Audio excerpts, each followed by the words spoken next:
Hello and welcome to another Dev Diary for Imperator Rome. For the past 2 weeks we've had some nothing Dev Diaries, let's be honest. They haven't shown anything new, it's all been stuff that we found in the game playing it ourselves. But thankfully, today is not like that. We actually do have some new information and some changes, and yeah, it's an interesting one, so I guess we should just dive right in. So, greetings, today I'm joined by Trin, who will bring you up to date on some of the rebalancing and tweaking that's taken place in the Cicero update, after I've explained a little about the changes we've made to food and the pop systems. Good, there's been a lot of changes that need to be made to the pop system, and obviously food as well. But, like I said, this whole system is new, so, you know, tweaking around, changing things, that's all expected. This is a beta for a reason, after all. These changes are not currently live on the open beta, unfortunately, so those of you who have kindly opted into the beta to help us out will have some new information to read. I feel like this is directed at me, because for the past 2 Dev Diaries I've been the first person to comment on them, and I've complained that there's been no new information both times, so I've got a sneaking suspicion this is directed at me. Anyway. It's been rightly pointed out that the way that starvation applies in the current beta iteration results in some undesired results. Just to go over what those undesired results are, quite a few times you would have total depopulation occurring in certain territories, and more importantly than that, if a province started to starve, they ran out of food, the settlements, the ones that create the food in the first place, remember cities can't actually produce food, would depopulate first, as everywhere had like the same rate of depopulation and settlements had fewer people on average. So it led to this loop where the provinces that provide the food depopulate, so you have even less food, and then depopulation just ramps up, and it was a bit of a mess. So to solve this, starvation will no longer be applied at a flat rate, which causes settlements to dwindle away when a large city is present in a province. Instead, provinces which run out of food will apply a negative 75% total modifier to the population capacity in all province territories. Overpopulation will now yield a small, negative 0.03% population growth malus for every pop over the threshold, alongside the happiness penalties previously implemented. This solves a number of issues we had when playing with Cicero, and feels like a much more organic solution to starvation and overpopulation. Territories that exceed their population capacity will begin to slowly grow fewer pops, organically reaching a stable population point, and starvation will no longer punish settlements unduly. So, just dive into that and kind of pick it apart a bit. Yeah, no, that's actually seems like a good system. I would like to play around with it before I make any kind of conclusions on whether I like it or not, but just making it so that settlements aren't the first ones to die off just makes a whole lot of sense. Honestly, I would probably go even further and say that if starvation starts to occur, then there should be an exodus from the cities into the countryside. That might... Is that even realistic? I can't even tell. I swear I've heard of situations where both have happened, where, oh, everywhere is starving, let's run to the cities, there might be food there, and, oh, the city is starving, there might be food in the countryside, let's go there. I think I've heard both of those things happening, so... Yeah, I'm not sure. But this definitely seems like a step in the right direction. In addition to these food changes, we've taken a pass over the initial setup of the territory map, adding a food resource to a few provinces that were lacking access to renewable food sources, and removed a series of buildings that were erroneously lurking in territories of the wrong category. I think I've come across these as well, and they're undeletable or undestroyable or undemolishable. They're invincible. They're inevitable. Yeah, so I think I've come across a few of these, and yeah, you can't get rid of them, which is just a pain in the ass. But yeah, fixing that sounds good. A seemingly minor but important change coming to population is in the way that ratios are calculated. It was previously possible to raise the desired pop ratio type to well above 100%, and depending on the order, from left to right, in which it appeared, it would be given precedence over the other types. In an effort to solve this problem and provide a better baseline with which to balance setups, we've elected to normalize pop ratios across the board. In practical terms, this means that a territory which in the old system had 20% desired citizens and 10% desired freemen would now have 66.6% desired citizens and 33.3% desired freemen. Well, obviously that adds up to 100%, so does this mean there's going to be no slaves, or if there end up being slaves in that particular city, would they then promote into citizens and freemen? I am not really understanding this one at all yet. It's much easier to balance around and should never result in a situation where it becomes impossible to gain any pops of a specific type in a territory. Yeah, I don't know. I don't really understand this one yet. I'd like to see slave percentage also be shown, because it is in the game.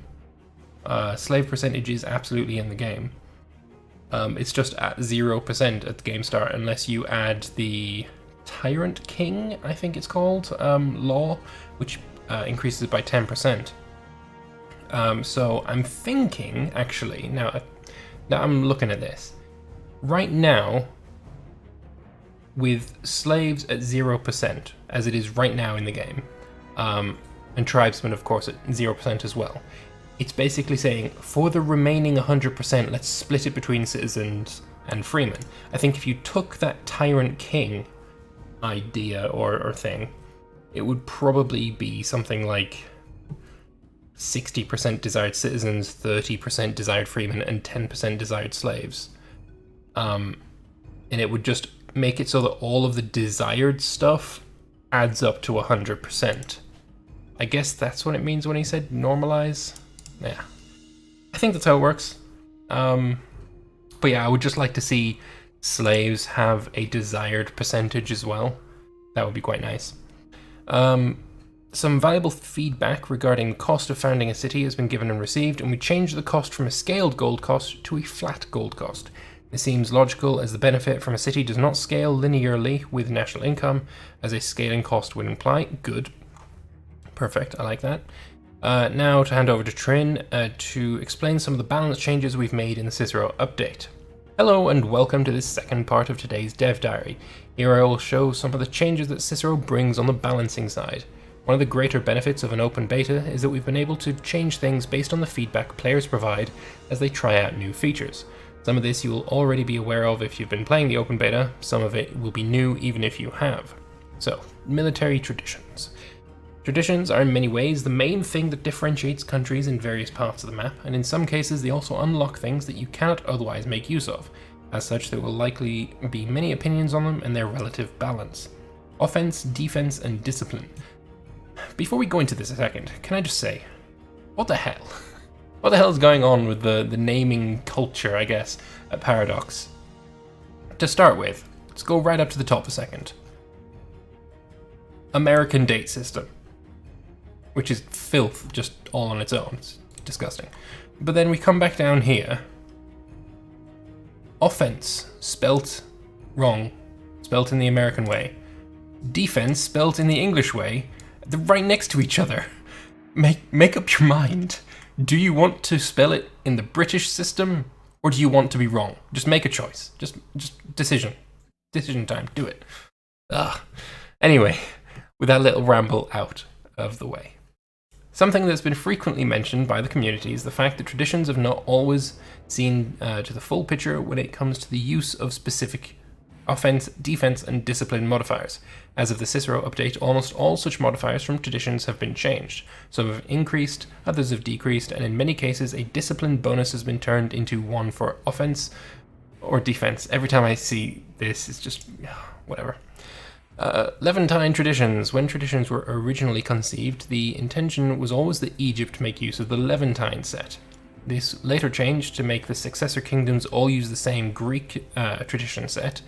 In the name of variety, Cicero has brought the Levantine system back to Egypt while also reshuffling it a bit to make the middle path able to unlock mega polyremes. The legacy of the builder's tradition will also provide extra building slots in cities. I think maybe what what could be done here, instead of just giving the Levantine set back to Egypt, is make Egypt choose. So Egypt at the moment has a decision to make early on into the game, whether they want to keep their Macedonian Hellenic culture and religion, whether they want to switch to Egyptian culture, and I think it's Egyptian culture, Hellenic religion, or it might be Macedonian culture, Kemetic religion. It's one of the two, I can't remember which. Or go full out and be Egyptian Kemetic and completely ignore their Greek heritage. I think maybe what could be done is change the tradition set based on which option they choose. I think that might be a good way to make Egypt runs just a little bit more varied. I think that would be pretty cool. Barbarian tradition, perhaps our most wide-reaching set, that of the barbarian traditions, have seen an increase in bonuses related to light infantry and chariots. Really? Whatever. Military units. A fair bit of the feedback we've been getting during the open beta has related to unit type balance.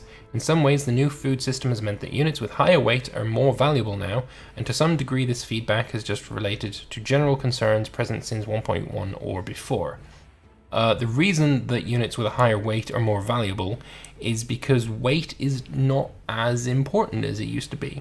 If your army would take attrition, and they are in your own controlled territory, they instead take away from the food stockpile of the province that they're in. This has the effect of meaning that they don't take any attrition if the province makes enough food to supply them, which I do like. I like that a lot, but it's basically just increased supply limit in all of your own territory if you manage your empire well. So that's why, heavy infantry, elephants, heavy cavalry have all seen a bit of an increase in usage, one could say. While elephants themselves have not changed, their general viability has increased with the introduction of food. Having healthy food storage and taking control of the enemy food storage in offensive warfare has made these giant beasts of the battlefield a much more viable option in many cases. This is not a change, it's just explaining what elephants are doing now. Horse archers and light cavalry, previously the two most overpowered or most viable units in the game. If you only had horse archers and light cavalry, you could probably win any kind of war on equal amounts of troops on each side. The effectiveness of flanking means that both horse archers and light cavalry are very useful, more so than is warranted by their cost and availability. As of the Cicero patch, we have increased the attrition weight of both, reflecting the great need for food of horses. Mounted archers will now also take extra morale damage and therefore retreat more quickly from the field of battle if they are opposed, much like archers do when deployed as skirmishers. I think they're kind of missing the point again with regards to these units. Firstly, I don't think they should take more weight. As they are on horseback, they can scout further afield in search of, foraging for food for the army. So I don't think they should take extra weight purely because of that. Also, the balance to mounted archers, mounted archers are probably objectively the strongest unit in the game. And there is such a simple counter that has been suggested so many times, and it's so obvious. Make archers their counter. A mounted archer, an archer who is on a horseback, is not going to be able to fire as far, as frequently, or as accurately as an archer that is stood on the ground. That's a fact. The way you counted, horse archers in this period and further on into history was by use of your own ranged units. So make archers counter the crap out of horse archers. Job done. That's all you need to do. That counters the unit that counters heavy infantry. It just seems so simple to me, but I don't know why this is not I mean, I guess it's probably been considered, and maybe some argument swayed them in the other direction, but I don't know, it just seems so simple to me. Anyway, Chariots. Chariots are a tricky unit type balance-wise, since they are largely outdated in many ways by the start of our game, yet they are still in frequent use in some societies. As of the Cicero patch, Chariots are cheaper to recruit, and traditions that boost them have been further increased. I'm still not going to use them, but you know, whatever. Heavy Cavalry. While expensive heavy cavalry was the central part of a number of prominent armies in this timeline, Cicero patch increases the viability of heavy cavalry by reducing their price to 10. I don't like this balance, to be honest. I think what I'd prefer to see is maybe keep the cost high, but make their use really something special. Make them really good. Have them absolutely destroy archers. Have them destroy light cavalry and horse archers. Make them an absolute tank of a unit. Right now, people don't use them because, I mean, they're too expensive, and what they bring to the table is a slightly better light cav unit with less flanking, or just a less effective elephant unit. They don't have a niche of their own, and that's a little bit of a problem. I don't think changing the price is actually going to affect all that much. Mega polyremes and octaires. The idea of the heavy ship class was always that its main use would be the special abilities that they have access to, that allow them to influence land warfare and help more directly with naval invasions than other types. This is why their maneuverability is low enough that they can only target a ship directly in front of them. But even given that, these ships have tended to perform very well against other ship types, more so than intended, even given their high cost. For this reason, both Mega Polyremes and Octaires have now lost their greater ability to absorb strength damage, making them slightly less useful in ship-to-ship encounters. Alright, so they're just weaker, basically. Even if the need to match your national idea to the government type remains in Cicero, the removal of monarch power has made it more important that the national ideas can compete with each other for utility. Yeah, basically, now that you don't get an extra +2, +2, +2, and then another +2 to your monarch points. Oh god, I hated that system. I'm glad it's gone. Anyway, now that that's gone, having national ideas that are complementary to your government type is not as important as it used to be, like not even close to as important.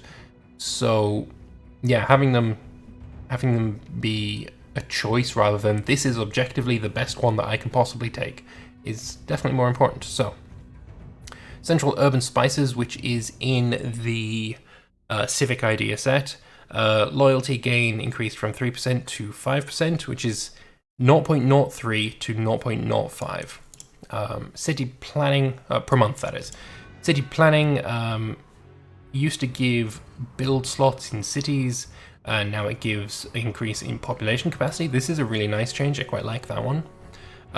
Standard construction, with buildings playing a larger role in the game, and with the more expensive buildings in settlements, this idea has grown more useful, but it remains, it will remain O, but the discount for buildings have been decreased from 20% to 15%. That's a shame. Grain stockpile, instead of increasing the population growth directly, this idea will now increase food output as well as food capacity in every province in your empire. All of these are civic ideas. Now, this one is a religious idea. This idea will now increase population conversion speed in your nation. Don't know by how much, but I probably will end up using it extensively, because if you have pops of your own religion, they convert culture faster. So definitely something to keep an eye on. And then siege training in the military idea set. Siege ability is now 15%, it used to be 10%. So that's all for today. However, it's no means the only tweaks coming to the Cicero update. Cover more changes as well as more of the general features of the Cicero update next week. Lovely. Looking forward to it. Yeah. All in all, decent dev diary. I'm liking the changes to the food. I'm liking the changes to the pops. This might take a little bit of getting used to, but I think it's going to work out just fine. I think they're missing the trick when it comes to horse archers, balance. But other than that, yeah, that's pretty much it. So I want to thank you all very much for watching. If you have any opinions about any of the things in this dev diary, I would love to hear them, so please do leave them in the comment section below, and I will see you in the next one. Bye bye.